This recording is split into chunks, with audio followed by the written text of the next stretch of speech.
और जब आप परमेश्वर की महिमा करने की जिम्मेवारी पर्सनल ले लेते हैं कि अगर मैं चोरी करूंगा तो यह परमेश्वर की महिमा नहीं होगी, अगर मैं व्यभिचार करूंगा तो यह परमेश्वर की महिमा नहीं होगी, मैंने पर्सनल जिम्मेवारी परमेश्वर की महिमा करने की नहीं ली है, वहां पर आप चूक कर जाते हैं।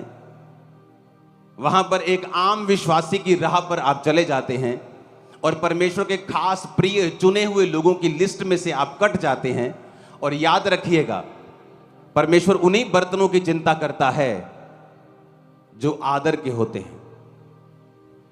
वचन कहता है एक घर में बहुत से बर्तन होते हैं, आदर के भी होते हैं, निरादर के भी होते हैं, दोनों एक ही घर के होते हैं। एक आदर का बर्तन वो है जो आप मुंह से लगाते हैं, पानी पीते हैं, उस पर खाना खाते हैं, उसमें सब्जी डालते हैं, चम्मच को मुंह से लगाते हैं, उसे आदर का बर्तन कहते हैं। और एक बर्तन आपकी रसोई घर में कूड़े में पड़ा होता है, जहां आप हर तरह का कूड़ा, हर तरह की खराब सब्जी, हर तरह की गंदगी वहां डाल देते हैं और आप उसको कहते हैं निरादर का बर्तन। दोनों एक ही घर में होते हैं, एक ही जगह पे होते हैं, लेकिन एक आदर के लिए होता है, एक निरादर के लिए होता है। वचन कहता है जो कोई अपने आप को शरीर के कामों से शुद्ध करेगा और पर्सनल जिम्मेवारी लेगा परमेश्वर की महिमा करने की, वो आदर का बर्तन ठहरेगा। और जो कोई अपने आप को इन चीजों से शुद्ध नहीं करेगा वो निरादर का बर्तन ठहरेगा। दोनों एक ही घर के ठहरेंगे, दोनों क्रिश्चियन ही ठहरेंगे, परंतु एक का आदर हो रहा होगा और एक का निरादर हो रहा होगा।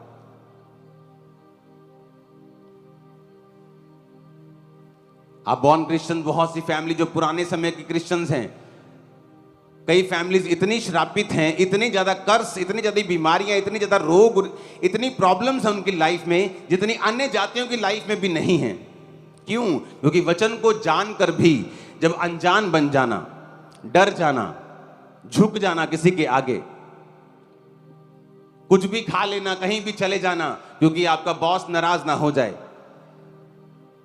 चोरी करना क्योंकि आपका घर नहीं चल सकता, व्यभिचार करना क्योंकि आप जवान हैं, ये बात प्रूफ करती है कि आप आदर के बर्तन फिर नहीं बन सकते। फिर परमेश्वर आपकी केयर नहीं करता।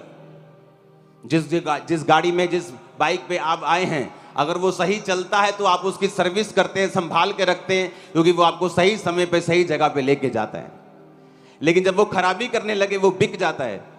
जब वो ठीक ना हो तो कबाड़ी के पास बिक जाता है और वहां कबाड़ी उसकी सर्विस नहीं करता, उसको ठीक नहीं करता, बल्कि उस पर मिट्टी पड़ती जाती है क्योंकि वो सिर्फ वहां एक लोहे की तरह पड़ा है। जिन विश्वासियों ने परमेश्वर की महिमा नहीं की है वो सिर्फ एक कबाड़ी के पास पड़े हुए एक बाइक की तरह है, एक खराब एसी की तरह है कि जिसका जो काम था उसने वो नहीं किया, अब ये कबाड़ की तरह पड़ा है और कबाड़ में पड़ी हुई चीजों की सर्विस नहीं होती, कबाड़ में पड़ी हुई चीजों की क्लीनिंग नहीं होती, उनका ध्यान नहीं रखा जाता, वो एक निरादर की तरह पड़ी रहती है। तो चॉइस आपकी है, चुनाव परमेश्वर ने आपको दिया है कि तू आदर का बर्तन बनना चाहता है या तू निरादर का बर्तन बनना चाहता है। हालेलुया। कलीसिया का जन्म हुआ रास्ता दिखाने के लिए। कलीसिया, बाइबल कहती है, एक नमक की तरह है। आप एक रास्ता दिखाने वाले लोग हैं, आप एक अगुवे हैं, तो अगुवे के ऊपर ज्यादा जिम्मेवारी होती है।